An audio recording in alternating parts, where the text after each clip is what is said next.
سورہ بنی اسرائیل آیات 4 تا 10 کی قرأت سن رہے تھے. ترجمہ یوں ہے: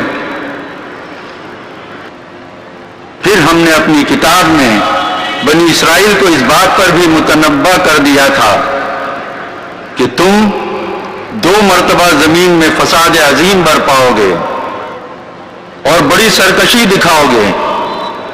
آخرکار جب ان میں سے پہلی سرکشی کا موقع پیش آیا تو اے بنی اسرائیل، ہم نے تمہارے مقابلے پر اپنے ایسے بندے اٹھائے جو نہایت زور آور تھے اور وہ تمہارے ملک میں گھس کر ہر طرف پھیل گئے. یہ ایک وعدہ تھا جسے پورا ہو کر ہی رہنا تھا. اس کے بعد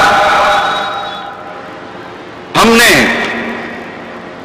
تمہیں ان پر غلبے کا موقع دیا اور تمہیں مال اور اولاد سے مدد دی اور تمہاری تعداد پہلے سے بڑھا دی. دیکھو، تم نے بھلائی کی تو وہ تمہارے اپنے لیے ہی بھلائی تھی، اور برائی کی تو وہ تمہاری اپنی ذات کے لیے برائی ثابت ہوئی. پھر جب دوسرے وعدے کا وقت آیا تو ہم نے دوسرے دشمنوں کو تم پر مسلط کیا تاکہ وہ تمہارے چہرے بگاڑ دیں اور مسجد بیت المقدس میں اسی طرح گھس جائیں جس طرح پہلے دشمن گھسے تھے، اور جس چیز پر ان کا ہاتھ پڑے اسے تباہ کر کے رکھ دیں. ہو سکتا ہے کہ اب تمہارا رب تم پر رحم کرے، لیکن اگر تم نے پھر اپنی سابق روش کا اعادہ کیا تو ہم بھی پھر اپنی سزا کا اعادہ کریں گے. اور کافر نعمت لوگوں کے لیے ہم نے جہنم کو قید خانہ بنا رکھا ہے. حقیقت یہ ہے کہ قرآن وہ راہ دکھاتا ہے جو بالکل سیدھی ہے. جو لوگ اسے مان کر بھلے کام کرنے لگیں انہیں یہ بشارت دیتا ہے کہ ان کے لیے بڑا اجر ہے، اور جو لوگ آخرت کو نہ مانیں انہیں یہ خبر دیتا ہے کہ ان کے لیے ہم نے دردناک عذاب مہیا کر رکھا ہے. سورہ بنی اسرائیل کی ان آیات کے ترجمے کے بعد آج کے موضوع پر ہم ڈاکٹر صاحب سے ایک بار پھر انشاءاللہ ایمان افروز تقریر سنیں گے. آپ کی تقریر کا عنوان ہے امت مسلمہ کا ماضی، حال اور مستقبل. خواتین و حضرات، میں بڑے ہی ادب کے ساتھ ڈاکٹر اسرار احمد سے گزارش کرتا ہوں کہ وہ آج اس بہت ہی اہم موضوع پر اپنے خیالات سے ہمیں نوازیں. ڈاکٹر اسرار احمد بعنوان امت مسلمہ کا ماضی، حال اور مستقبل.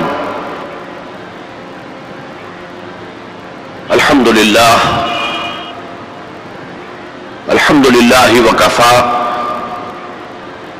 والصلاة والسلام على عباده الذين اصطفى خصوصا على افضلهم وخاتم النبيين محمد الامين وعلى آله وصحبه اجمعين. اما بعد فقد قال الله تبارك وتعالى كما ورد في سورة بني اسرائيل اور سورة الاسراء. اعوذ باللہ من الشیطان الرجیم، بسم اللہ الرحمن الرحیم.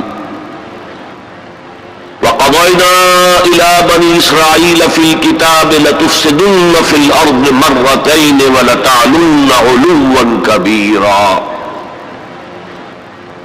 فإذا جاء وعد أولاهما بعثنا عليكم عبادا لنا أولي بأس شديد فجاسوا خلال الديار وكان وعدا مفعولا. ثم رددنا لكم الكرة عليهم وأمددناكم بأموال وبنين وجعلناكم أكثر نفيرا إن أحسنتم أحسنتم لأنفسكم وإن أسأتم فلها فإذا جاء وعد الآخرة ليسوءوا وجوهكم وليدخلوا المسجد كما دخلوه أول مرة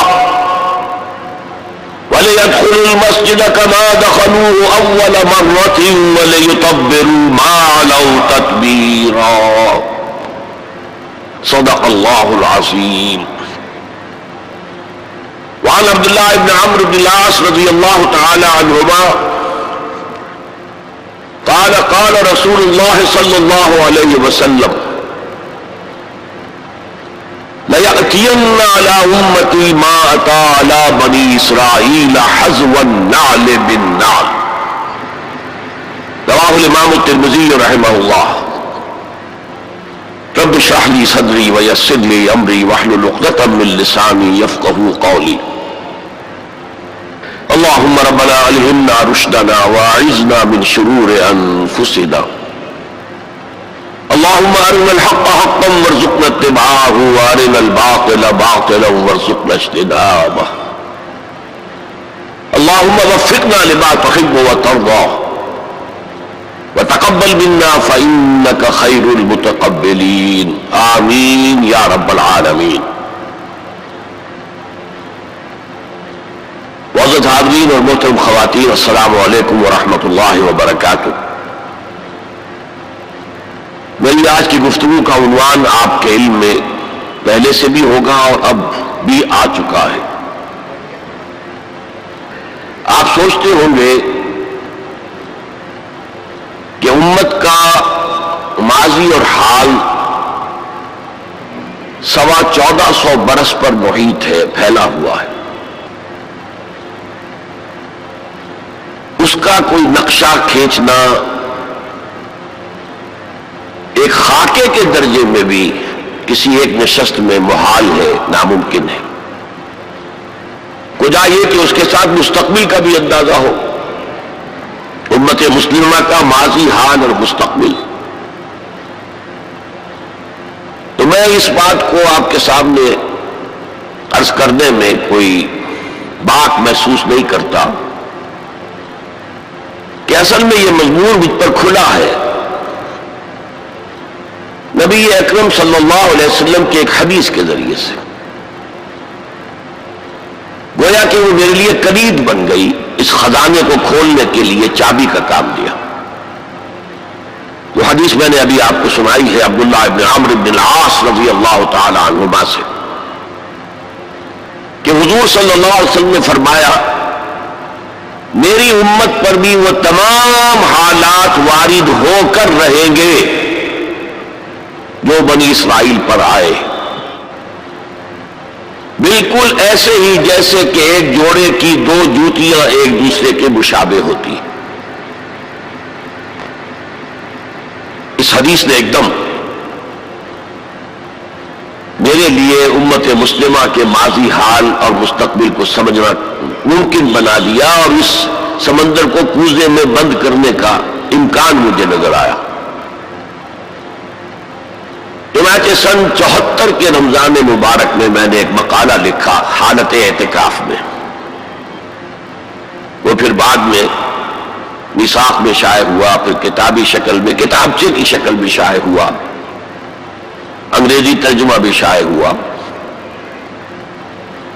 آج میں اس موضوع پر آپ سے مخاطب ہوں. اس سے پہلے کہ میں اصل گفتگو کا آغاز کروں، یہ نکتہ واضح ہو جانا چاہیے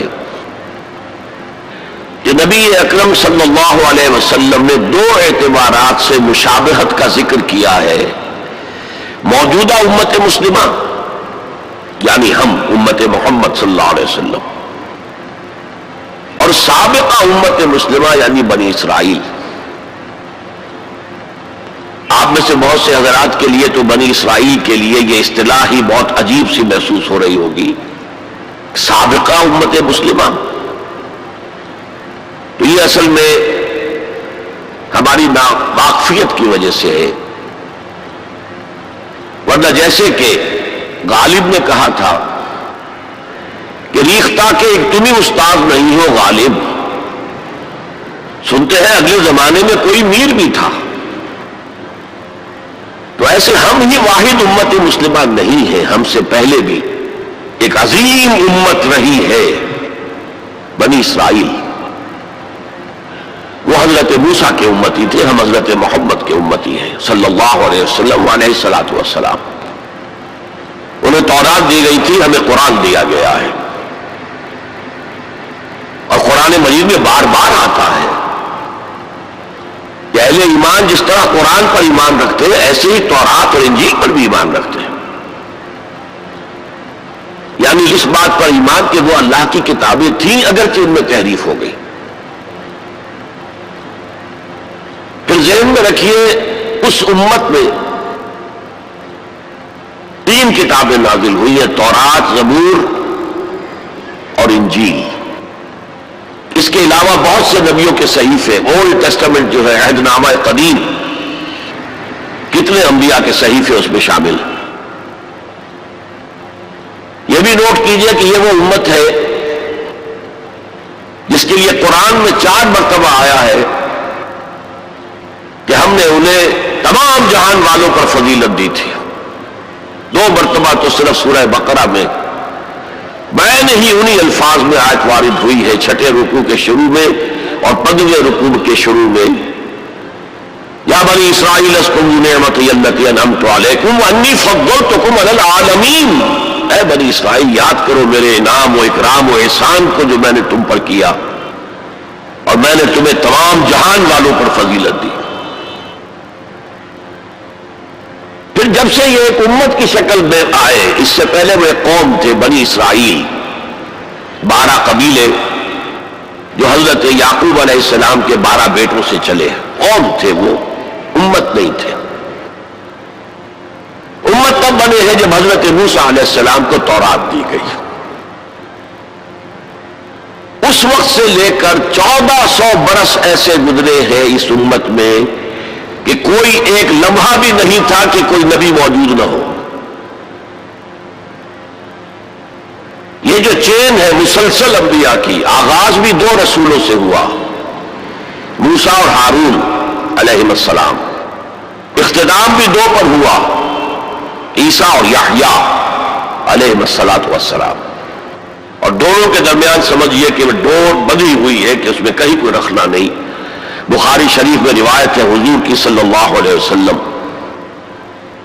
کانت بنو اسرائیل تسوسهم الانبیاء کلما ہلک نبی خلفہ نبی، بنی اسرائیل کی سیاست، ان کے انتظامی معاملات انبیاء کے ہاتھ میں ہوتے تھے، جیسے ہی کوئی نبی فوت ہوتا تھا کوئی اور نبی اس کا خلیفہ بن جاتا تھا، جیسے حضرت داؤد، حضرت سلیمان، یہ 2 مثالیں تو ہر انسان کو معلوم ہیں۔ بہرحال اس امت اور موجودہ امت مسلمہ، امت محمد صلی اللہ علیہ وسلم میں مشابہتیں 2 اعتبارات سے بیان کی گئی۔ ایک اس اعتبار سے مسلمانوں تم میں بھی وہ ساری گمراہیاں پیدا ہوں گی جو سابقہ امت میں پیدا ہوئی، لَتَتَّبِعُنَّ سُنَنَ مَنْ كَانَ قَبْلَكُمْ، تم لازماً پیروی کرو گے ان کے طور طریقوں کی کہ جو تم سے پہلے تھے، حتیٰ کہ اگر وہ گوہ کے بل میں گھسے تھے تم بھی گھسو گے، اور اگر ان میں سے کوئی شقی ایسا اٹھا تھا کہ اس نے اپنی ماں سے زنا کیا تو تم میں بھی کوئی بدبخت ضرور ایسا اٹھے گا جو اپنی والدہ سے زنا کرے گا۔ تو یہ تو ہے گمراہیوں کا معاملہ، امت کے اندر پیدا ہونے والی اعتقادی اور عملی گمراہیاں۔ چنانچہ اس کے ضمن میں جو 10 رکوعوں پر مشتمل فرد جرم عائد کی گئی ہے بنی اسرائیل پر سورہ بقرہ میں،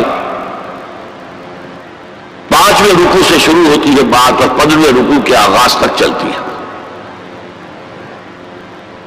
اس میں در حقیقت ہم اپنی موجودہ کیفیت کا اس آئینے میں مشاہدہ کر سکتے ہیں۔ وہ ساری اعتقادی اور عملی گمراہیاں ہمارے اندر پیدا ہوئی۔ ہم تو بخشے بخشائے ہیں سیغفر لنا، ہم تو اللہ کے محبوب اور چہیتے ہیں، ہمیں تو آگ جہنم کی چھوئے گی کہ نہیں چھوئے گی تو گنتی کے چند دن. پھر دین کے اندر تفریق، کچھ احکام ماننے کچھ نہ ماننے، جس کا میں حوالہ اس سے پہلے دے چکا ہوں. افتؤمنون ببعض الکتاب وتکفرون ببعض. پھر یہ کہ دین کے ظاہر کے اوپر ہی اپنی ساری توجہ جو ہے مرکوز کر دینا، باطنی اس کی حقیقت اور باطنی روح سے صرف نظر کر لینا، ظاہری چیزوں میں بال کی کھال اتارنا اور چھوٹی چھوٹی چیزوں پر کفر کے فتوے لگا دینا. جیسے کہ حضرت مسیح نے کہا تھا کہ تم مچھر چھانتے رہ جاتے ہو، سموچے اونٹ نکل جاتے ہو. رفع یدین پر تو ہو رہا ہے، من دیگرم تو دیگری، تم اور ہو میں اور ہوں، اور سودی کاروبار میں بھی کر رہا ہوں وہ بھی کر رہا ہے، کوئی پرواہ نہیں. تو ایک پہلو تو یہ ہے، اور وہ بھی ہمارے لیے بہت توجہ طلب ہے کہ ان آیات کو پڑھتے ہوئے ہم اپنا جائزہ لیتے رہیں کہ اصل میں ان آیات میں سورہ بقرہ کے 10 رکوعوں میں اللہ تعالیٰ نے پیش کی ایک آئینہ ہمارے سامنے رکھ دیا کہ اس اعتبار سے تمہارے اندر بھی گمراہیاں پیدا ہو کر رہیں گی، تاکہ جن کو بھی اللہ توفیق دے وہ اس آئینے میں اپنی تصویر دیکھ کر اپنی اصلاح کی طرف متوجہ ہو جائیں. دوسرا، اس حدیث میں حضور نے فرمایا کہ جو حالات ان پر وارد ہوئے تھے، ایک ہے ان کی اپنی اعتقادی اور عملی گمراہیاں، ایک ہے جو حالات ان پر واقع ہوئے تھے، وہی حالات امت محمد صلی اللہ علیہ وسلم پر بھی واقع ہوں گے. اور اس ضمن میں جو آپ نے تشبیہ دی ہے اس سے زیادہ فصاحت و بلاغت پر مبنی تمثیل یا تشبیہ ممکن نہیں. جیسے ایک جوتی کے دو جوتے، ایک جوڑے کے دو جوتے، اگر آپ ان کو زمین پر رکھا ہوا دیکھیں گے تو فرق نظر آئے گا، ایک کا پنجہ یوں ہے ایک کا پنجہ یوں ہے، فرق ہے. ان کے تلوے ملا دیجئے تو بال برابر، فرق نہیں. تو ویسے تو ظاہر بات ہے ان دونوں امتوں کی تاریخ میں 2000 سال کا فصل ہے، نصف صدی کا قصہ ہے، 2-4 برس کی بات نہیں. تو ایگزیکٹلی تو وہ حالات نہیں ہو سکتے، لیکن یہ کہ اگر آپ تھرو دی لائنز ریڈ کر سکتے ہو بین السطور، تو واقعہ یہ ہے کہ بالکل کاربن کاپی ہے، جو کچھ ان پر بیتا وہی ہم پر بیتا. اور جیسا کہ میں نے عرض کیا اسی حدیث کی روح سے، اور پھر یہ آیات جو آج تلاوت بھی کی گئی، جن کی قرات کی گئی، جن کا ترجمہ آپ کو جناب منظور شیخ صاحب نے بھی سنا دیا، میں بھی کچھ ترجمہ کروں گا. ان آیات پر جب میں نے غور کیا، اس حدیث کی روح سے ان چند آیات میں جو خزانہ تھا، صندوق تھا، اس کا اسے کھولا تو جو بات سامنے آئی ہے وہ آج آپ کے سامنے رکھ رہا ہوں. دوسری بات جو میں چاہتا ہوں کہ واضح ہو جائے وہ یہ ہے کہ میرا موضوع ہے امت کا ماضی، حال اور مستقبل. اسلام کا ماضی، حال اور مستقبل یہ دوسرا موضوع ہے. ان دونوں کو ایک شے میں سمجھیے. اسلام کا عروج حضور کے اور خلافت راشدہ کے دور میں ہوا، اور خلافت راشدہ کے اختتام کے ساتھ اس کا زوال شروع ہو گیا. وہ زوال تقریباً 1400 برس تک مسلسل مسلسل مسلسل مسلسل مسلسل جاری رہا. ہاں اب وہ وقت آنے والا ہے کہ پھر اس کا ایک عروج ہوگا، لیکن امت کا معاملہ اس کے برعکس ہے. امت ایک مرتبہ اٹھی پھر گری، پھر اٹھی پھر گری. اور بنی اسرائیل کے لیے انہی 4 ادوار کا تذکرہ ہے جو ان آیات میں ہے.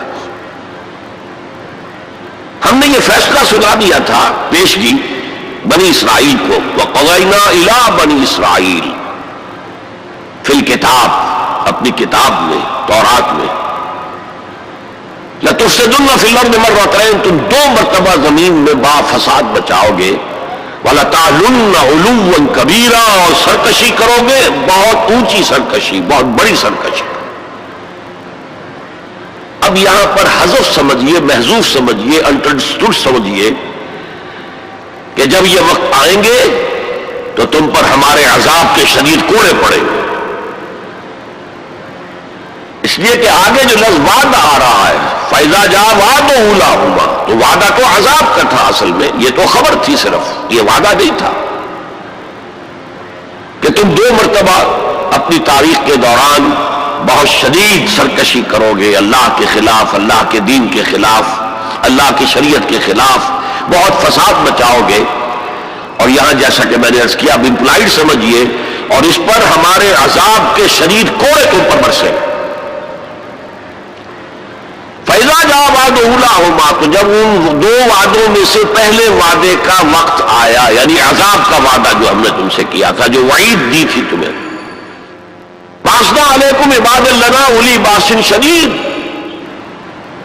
ہم چڑھا لائے تم پر اپنے وہ بندے جو بہت جنگجو تھے، بہت وحشی تھے، بہت فوجی قوت کے حامل تھے. فَجَاسُوا خِلَالَ الدِّيَارِ، تو تمہاری آبادیوں میں گھس گئے اور پھیل گئے. وَكَانَ وَعْدًا مَفْعُولًا، اور وہ وعدہ جو ہے پورا ہو کر رہا. اس سے واضح ہو گیا وعدہ عذاب کا تھا. ظاہر بات ہے کہ اس پہلے زوال سے یا پہلے سرکشی سے، اس سے قبل یقیناً کوئی دور اچھا تھا جس کے بعد یہ زوال آیا ہے. وہ دور ہے جو ان کی خلافت راشدہ سے تعبیر کیا جا سکتا ہے. حضرت طالوت، حضرت داؤد، حضرت سلیمان علیہ السلام کا دور تقریباً 100 برس. یہ بعد میں تفصیل سے ذرا بحث کروں گا، اس لیے کہ ہمیں سابقہ امت مسلمہ کی تاریخ جو ہے اس کا بھی خاکہ ذہن میں رکھنا چاہیے. اس لیے کہ مستقبل میں اصل جو پیچ پڑنے والا ہے، جیسے پتنگوں کا پیچ پڑتا ہے، وہ انہی 2 امتوں کے مابین ہے بنیادی طور پر. اور اس کے پس منظر کو سمجھنے کے لیے دونوں کی تاریخ کا ایک خاکہ ذہن میں ہونا چاہیے. پھر فرمایا ثم رددنا لكم الكرة عليهم، پھر ہم نے لوٹا دی تمہاری باری ان پر. وَأَمْدَدْنَاكُمْ بِأَمْوَالٍ وَبَنِينَ، اور ہم نے تمہاری مدد کی مالوں کے ساتھ، اموال کے ساتھ اور بیٹوں کے ساتھ. وَجَعَلْنَاكُمْ أَكْثَرَ نَفِيرًا، اور تمہاری تعداد تو وہ پہلے دور عروج کے مقابلے میں بھی زیادہ ہو گئی. ان احسنتم، اگر تم نے کوئی بھلائی کمائی، احسنتم لانفسکم، تو تم نے اپنے لیے کمائی. وَإِنْ أَسَأْتُمْ، اگر تم نے برائی کمائی، فَلَهَا، وہ بھی تمہارے اپنے نفس کے لیے ہے، اپنی جانوں کے لیے ہے. فَإِذَا جَاءَ وَعْدُ الْآخِرَةِ، پھر جب آیا دوسرے وعدے کا وقت، لِيَسُوءُ وُجُوهَكُمْ، پھر دیکھیے وہ الفاظ یہاں محذوف مانیے. بَعَثْنَا عَلَيْكُمْ عِبَادًا لَنَا أُولِي بَأْسٍ شَدِيدٍ، پھر ہم نے تم پر اپنے ایسے بندے مسلط کر دیے اور ایسے بندوں کو تم پر چڑھا لائے جو بڑے جنگجو تھے، بڑی قوت رکھنے والے تھے. تو یہاں اب اس کے بعد پڑھیے لِيَسُوءُ وُجُوهَكُمْ، تاکہ وہ تمہارے حلیے بگاڑ دیں، تمہارے چہرے بدل ڈالے. یہ تو لفظی ترجمہ یہی ہونا چاہیے، لیکن بامحاورہ کیا ہوگا؟ تمہارا حلیہ بگاڑ دیں. وَلِيَدْخُلُوا الْمَسْجِدَ كَمَا دَخَلُوهُ أَوَّلَ مَرَّةٍ، اور وہ داخل ہو مسجد میں، بیت المقدس کی مسجد میں جو حضرت سلیمان نے بنائی تھی، جیسے پہلی مرتبہ داخل ہوئے تھے. پہلی مرتبہ کے ذکر میں اس کا بیان نہیں آیا تھا. یہ قرآن مجید کا اسلوب ہے کہ مقابل کی چیزوں کو حذف کر دیا جاتا ہے تاکہ اختصار سے کام لیا جائے. وَلِيَدْخُلُوا الْمَسْجِدَ كَمَا دَخَلُوهُ أَوَّلَ مَرَّةٍ، پہلی مرتبہ جیسے وہ داخل ہوئے تھے. وَلِيُتَبِّرُوا مَا عَلَوْا تَتْبِيرًا، اور جس چیز پر بھی انہیں اختیار حاصل ہو جائے اسے برباد کر کے رکھ دیں، تباہ کر دیں. یہ ہے چند آیات جن میں بنی اسرائیل کے تاریخ کے، ان میں تو 3 ادوار کا ذکر ہے، لیکن ایک دور جو ہے ان کا امپلائڈ ہے کہ پہلے دور عذاب یا دور زوال سے پہلے ان کا ایک سنہری دور بھی تھا. اب ذرا میں چاہتا ہوں کہ بنی اسرائیل کی تاریخ کا ایک خاکہ ذہن میں جما لیں. 1400 قبل مسیح میں حضرت موسیٰ کو تورات ملی، تو 1400 قبل مسیح سے بنی اسرائیل ایک امت کی حیثیت سے ان کی تاریخ شروع ہوئی. حضرت موسیٰ کے زمانے میں جب تورات حاصل کرنے کے بعد پھر آپ آگے بڑھے فلسطین کی طرف، اور آپ نے بنی اسرائیل سے کہا کہ اب داخل ہو جاؤ اور جنگ کرو، جو لوگ یہاں ہیں انہیں یہاں سے نکالو، مشرکین ہیں، نہایت گمراہ قومیں یہاں آباد ہیں، یہاں سے نکالو، تاکہ یہ سرزمین جہاں تمہارے جد امجد ابراہیم رہتے تھے، یہ سرزمین جہاں تمہارے جد امجد اسحاق رہتے تھے، حضرت یعقوب رہتے تھے، اور جہاں سے وہ ہجرت کر کے مصر تشریف لے گئے تھے، تم دوبارہ وہ زمین حاصل کر لو۔ لیکن انہوں نے جنگ سے صاف انکار کر دیا۔ فَاذْهَبْ أَنْتَ وَرَبُّكَ فَقَاتِلَا إِنَّا هَاهُنَا قَاعِدُونَ، اے موسیٰ جاؤ، تم جاؤ، تمہارا رب جائے، تم جا کے جنگ کرو، وہ تو بڑے بڑے قوی جثہ لوگ ہیں، بڑے خوخار لوگ ہیں، ہم ان سے جنگ کرنے کی پوزیشن میں نہیں ہیں، ہم تو یہاں بیٹھے ہیں۔ حضرت موسیٰ پر اس قدر شدید بیزاری طاری ہوئی، آپ نے اللہ کی جناب میں دعا کی، رب انی لا املک الا نفسی و اخی، پروردگار مجھے تو اختیار ہے تو اپنی جان پر اور اپنے بھائی ہارون کی جان پر۔ اور یہ پوری قوم انکار کیے بیٹھی ہے۔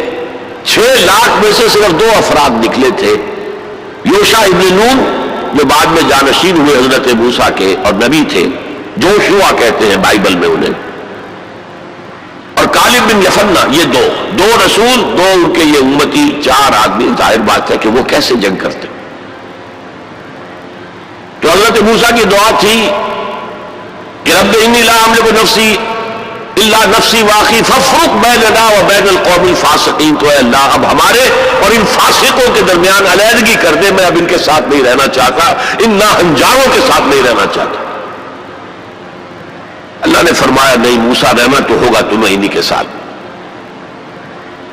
البتہ انہیں ہم یہ سزا دے رہے ہیں کہ 40 برس تک یہ ارض مقدس اب ان پر حرام ہو گئی، اسی صحرائے سینا میں بھٹکتے پھریں گے، یتیہون فی الارض، اسی سے اس سینا کے صحرا کو صحرائے تیر کہا جاتا ہے، یتیہون فی الارض۔ اسی 40 سال کے دوران میں حضرت موسیٰ کا انتقال ہو گیا، حضرت ہارون کا انتقال ہو گیا، بلکہ یوں سمجھیے کہ تقریباً پوری نسل جو مصر سے نکل کر آئی تھی وہ فوت ہو گئی۔ اب ایک نئی نسل پیدا ہوئی صحرا میں، جو غلامی کا داغ اٹھائے ہوئے نہیں تھی، صحرا کی وسعتوں میں پیدا ہوئے، جیسے کہ اقبال کہتا ہے، فطرت کے مقاصد کی کرتا ہے نگہبانی، یا بندہ صحرائی یا مرد کوہستانی۔ شہری لوگوں کے اندر تو طرح طرح کی کمزوریاں آ جاتی ہیں، اخلاقی اعتبار سے بھی، بڑے بڑے شہر ان کے اندر جو بھی خرابیاں آتی ہیں وہ سب کو معلوم ہے۔ تو فطرت کے مقاصد کی کرتا ہے نگہبانی، یا بندہ صحرائی یا مرد کوہستانی۔ تو صحرا میں جو نسل پیدا ہوئی اب 40 سالوں میں اور وہ جوان ہو گئی، اس نے پھر جوشوا یعنی حضرت یوشع ابن نون کی سرکردگی میں جہاد کیا، قتال کیا، جیریکو، اریحا اس کا نام تھا، آج کل آپ پڑھتے ہوں گے اخبارات میں، تو اسرائیل میں اور جو فلسطین کے شہروں میں جیریکو ایک مشہور شہر ہے، سب سے پہلے وہ فتح کیا، اس کے بعد پورا فلسطین فتح کر لیا۔ غلطی یہ کی کہ کوئی ایک مرکزی حکومت قائم نہیں کی، 12 قبیلوں نے 12 چھوٹی چھوٹی ریاستیں بنا لی۔ اب 12 ریاستیں ہوں گی تو آپس میں کھٹ پٹ بھی ہوگی، اختلافات بھی ہوں گے، جیسے ہمارے دور زوال میں ہندوستان میں جب مغلیہ سلطنت کا جو کنٹرول تھا وہ ڈھیلا پڑ گیا، تو اب ہر جگہ پر راجے ہیں، مہاراجے ہیں، نواب ہیں، لوکل لوگ کھڑے ہو گئے اور ان پر کوئی کنٹرول اب مرکز کا نہیں رہا۔ پھر وہ آپس میں لڑتے بھی تھے، یہ آپس میں لڑتے بھی تھے، اور جو قریب کے مشرک قبائل تھے ان سے ایک دوسرے کے خلاف مدد بھی لیتے تھے، ان سے شادیاں بھی کی، ان سے خلا ملا بھی رکھا، مشرکانہ اوہام بھی پیدا ہو گئے، غلط رسومات بھی انہوں نے اپنے ان مشرک ہمسایوں سے سیکھ لی، تو پھر ان پر ایک سزا مسلط ہوئی، اور جو آس پاس کے مشرک قبائل تھے انہوں نے انہیں فتح کر کے انہیں اپنے گھروں سے نکال دیا۔ 300 برس اس کیفیت میں گزرے ہیں۔ اس کے بعد جب ان کا حال یہ ہو گیا کہ اپنے گھروں سے نکال دیے گئے، ان کے بیٹوں کو روک لیا گیا غلام بنانے کے لیے۔ تو پھر انہوں نے وقت کے نبی سے کہا کہ ہمارے لیے ایک بادشاہ آپ معین کر دیں، سپہ سالار معین کر دیں کہ ہم اس کی قیادت میں قتال کریں۔ وہ واقعہ قرآن مجید میں سورہ بقرہ میں تفصیل سے ہے، میں اس کی تفصیل میں نہیں جانا چاہتا۔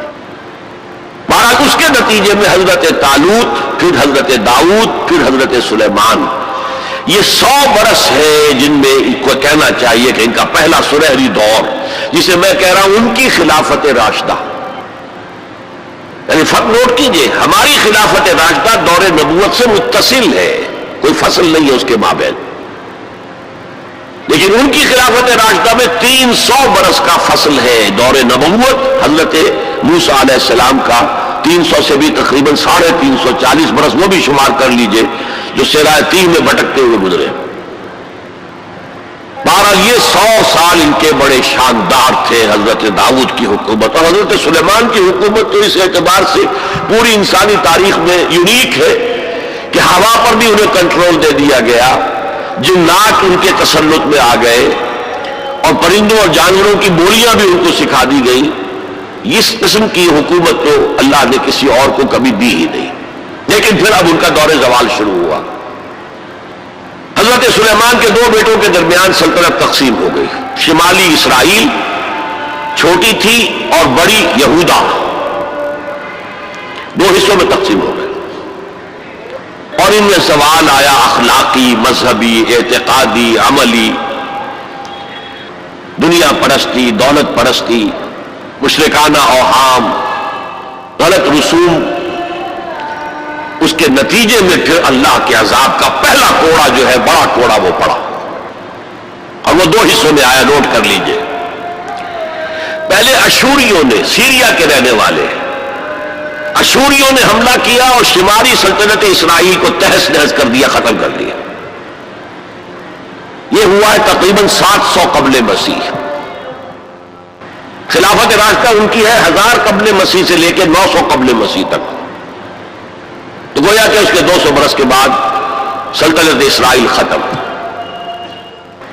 سلطنت یہودا رہی، لیکن اس میں بھی وہ زوال جاری رہا، تو تقریباً 125 سال کے بعد تو نیبوکڈنیزر کا جو حملہ آیا ہے، king of Babylonia, the Chaldean emperor, یہ علاقہ کلدانیہ کہلاتا ہے، اور یہی تو حضرت ابراہیم کا مولد ہے، جہاں ان کی ولادت ہوئی ہے، شہر ار، وہ اسی عراق میں ہے۔ عراق کا پرانا نام جو ہے وہ بیبیلونیا ہے، بابل۔ نیبوکڈنیزر نے جو حملہ کیا ہے، 6 لاکھ یہودی اپنی جگہ پر قتل کیے، اور 6 لاکھ کو قیدی بنا کر لے گیا، بھیڑ و بکریوں کی طرح جیسے ریوڑ ہانک کے لے جائے جاتے ہیں، لے جائے گئے 6 لاکھ بیبیلونیا لے گیا، وہاں انہیں قید کے اندر رکھا۔ یہ ان کا پہلا بہت ہی بڑا جو ہے اللہ کے عذاب کا دور تھا۔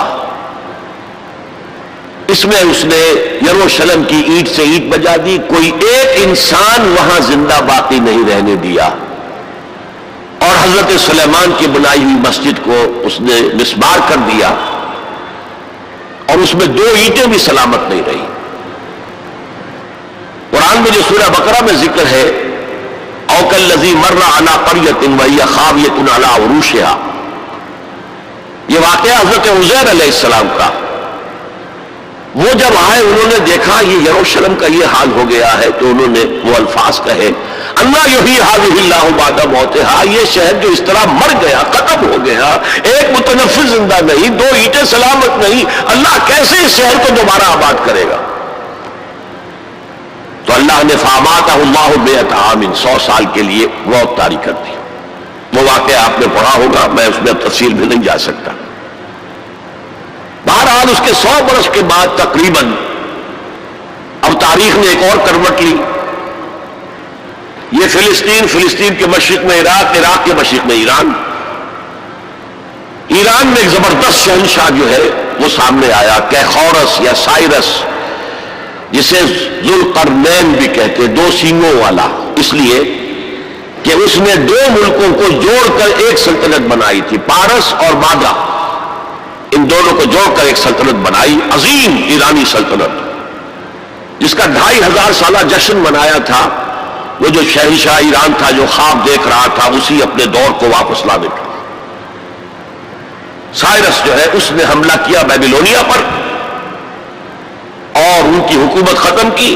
نبوکڈنیزر کے جو بھی وہاں اس وقت وارث تھے، اور یہودیوں کو اجازت دے دی کہ اب تم جاؤ، جا سکتے ہو اور جا کر اپنا معبد بھی دوبارہ تعمیر کر سکتے ہو۔ اس نے مدد بھی کی، اس کے جانشینوں نے بھی مدد کی، ساز و سامان بھی جاؤ بناؤ اور اپنی سلطنت میں دوبارہ آباد ہو جاؤ۔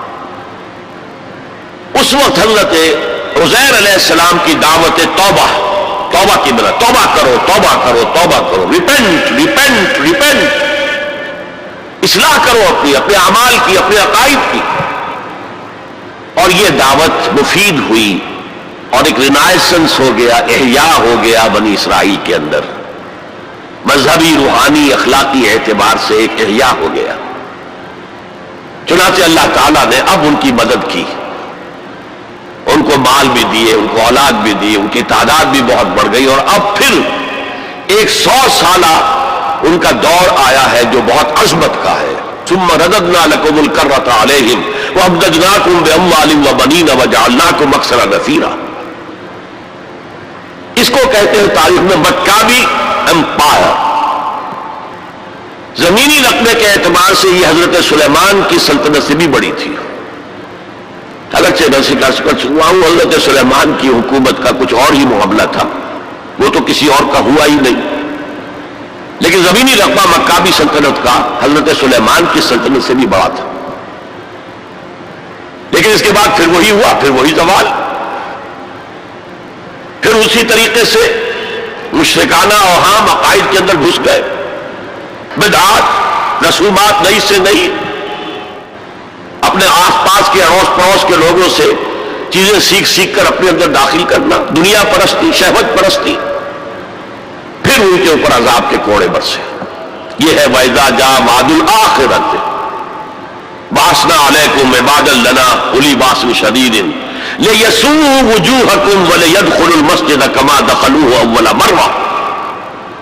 یہ مکابی سلطنت کے دور میں وہ ہیکل سلیمانی یا مسجد اقصی حضرت سلیمان کی دوبارہ تعمیر کر دی گئی تھی، اسے وہ کہتے ہیں سیکنڈ ٹیمپل۔ لیکن ان پر اب جو آئے کوڑے وہ یورپ سے آئے، پہلے گریکس آئے، الیگزینڈر دی گریٹ اینڈ سلیوکس، ان کی حکومت ان پر قائم رہی، انہوں نے روندا پاؤں تلے ان کو۔ پھر رومنز آ گئے، رومنز نے فتح کیا علاقہ، انہوں نے اس طرح کا نظام قائم کیا، براہ راست حکومت اپنی نہیں رکھی جیسے ہمارے ہاں ہوتا تھا انگریز کے دور میں، راجواڑے اور نوابوں کا علاقہ، نواب بیٹھے ہوئے لیکن اوپر ریزیڈنٹ ایک بیٹھا ہوا ہے، اصل پالیسی اس کے ہاتھ میں ہوتی تھی، اصل میں تو انگریز کی حکومت تھی، لیکن دکھاوے کے لیے راجہ مہاراجہ اور نواب تھے۔ اس طرح وہ یہودی حکومت انہوں نے قائم رکھی وہاں، لیکن اصل طاقت اپنے ہاتھ میں رکھی۔ تو کچھ یہودی بار بار بغاوتیں کرتے رہے، وہ چاہتے تھے کہ رومن سے ہم خلاصی حاصل کریں، اور ان کو دبایا بھی جاتا رہا۔ اسی دور میں حضرت مسیح کی ولادت ہوئی، اسی دور میں پھر انہوں نے اپنی دعوت پیش کی، اسی دور میں پھر ان کے بڑے بڑے جو صوفیاء تھے، فقہاء تھے، مفتی حضرات تھے، انہوں نے حضرت مسیح کو کافر اور مرتد واجب القتل قرار دیا، اور اپنے بچ پڑتے انہیں سولی پر چڑھوا کے دم لیا، اگرچہ اللہ نے جو کچھ کیا وہ بالکل مختلف ہے، انہیں سولی پر چڑھنے نہیں دیا، وَلَٰكِن شُبِّهَ لَهُمْ، ایک اور شخص کی شباہت بنا دی گئی حضرت عیسیٰ کی سی، اور وہ ہے جو سولی چڑھا اور گرفتار ہوا۔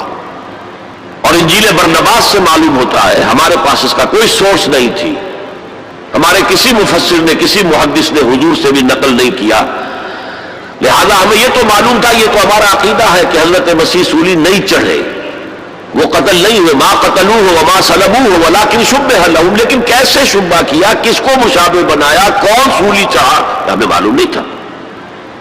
یہ تو پوپ کی لائبریری سے نکلی ہے انجیل برنباس، ایونجیلیم برنابے، اس نے واضح کیا ہے کہ جس حواری نے دھوکہ دیا تھا یا غداری کی تھی، اسی کی شکل اللہ نے حضرت عیسیٰ کی سی بنا دی، اور حضرت عیسیٰ کو جب وہ سپاہی پکڑنے کے لیے آئے تو جس کوٹھڑی میں وہ بیٹھے ہوئے تھے، باغ کے اندر وہ کوٹھ تھے، اس کی چھت پھٹی، 4 فرشتے نازل ہوئے اور حضرت عیسیٰ کو لے گئے، اور اس شخص کی شکل حضرت عیسیٰ کی بنا دی گئی، وہ پکڑا گیا اور وہ سوری چڑھا، واللہ عالم۔ لیکن یہ قرین قیاس ہے بہت۔ بہرحال اس کے بعد بھی ان کا زوال باقی رہا، انہوں نے حضرت عیسیٰ کو تو رد کر دیا، انہیں ولد الزنا قرار دیا، حضرت مریم پر تہمت لگائی، بہتان عظیمہ قرآن کہتا ہے، مریم پر بہتان عظیم۔ اس کے بعد سن 70 عیسوی میں، یعنی حضرت مسیح کے رفع سماوی کے تقریباً 40 برس بعد، پھر ان زیلوٹس نے، یہ جو بار بار بغاوت کرتے تھے یہودیوں میں سے، انہیں زیلوٹس کہا جاتا ہے، بڑے جوشیلے لوگ، انہوں نے ایک بڑی بغاوت کی۔ تو ایک جو جرنیل تھا رومن، ٹائٹس، تیتوس کہتے ہیں اسے عربی میں، تیتوس، توئے واو سین، ٹائٹس، اس نے پھر جو کرش کیا ہے اس ریبیلین کو، 1,33,000 یہودی ایک دن میں قتل کیے۔ Second temple again raze to the ground, کوئی اس کی ایک اینٹ بھی سلامت نہیں رہی، سوائے وہ ایک دیوار اس کی جو ہے باقی رہ گئی ہے، جسے یہ ویلنگ وال کہتے ہیں، اور وہاں جاتے ہیں اور ماتم کرتے ہیں اور روتے ہیں اور تورات پڑھتے ہیں، صرف وہ رہ گیا، باقی کچھ نہیں رہا۔ اور انہیں حکم دے دیا نکل جاؤ یہاں سے، فلسطین سے دفع ہو جاؤ، جہاں سینگ سمائے چلے جاؤ۔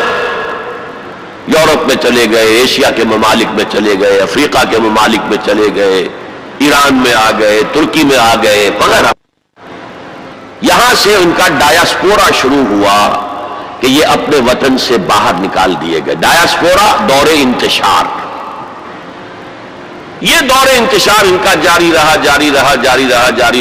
رہا تقریباً 1900 برس تک یا 1850 برس تک۔ اس کے بعد ان کے اندر زائنسٹ موومنٹ کھڑی ہوئی جو سیکولر تھی، ان کا مذہب سے کوئی تعلق نہیں تھا، بیشتر بینکرز تھے۔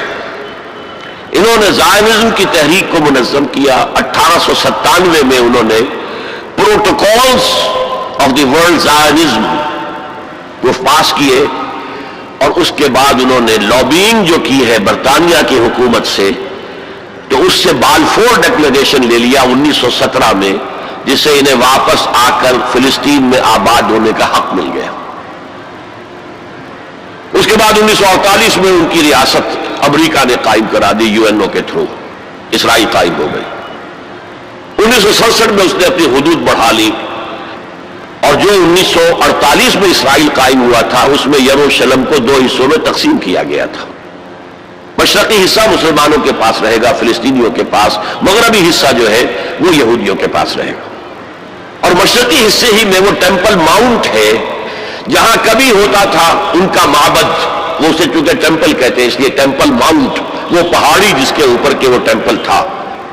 اور وہاں مسلمانوں کے دور میں وہاں پر مسجد اقصی بن گئی، اور وہاں پر وہ قبۃ الصخرہ، وہ چٹان جہاں سے حضور کا آسمانی سفر شروع ہوا تھا معراج کا، اس چٹان پر عبد الملک بن مروان جو بنو امیہ کا ایک بڑا خلیفہ تھا، بڑا بادشاہ تھا، اس نے یہ ڈوم بنائی جو آج آپ کو نظر آتی ہے ٹی وی کے اندر، ڈوم آف دی راک۔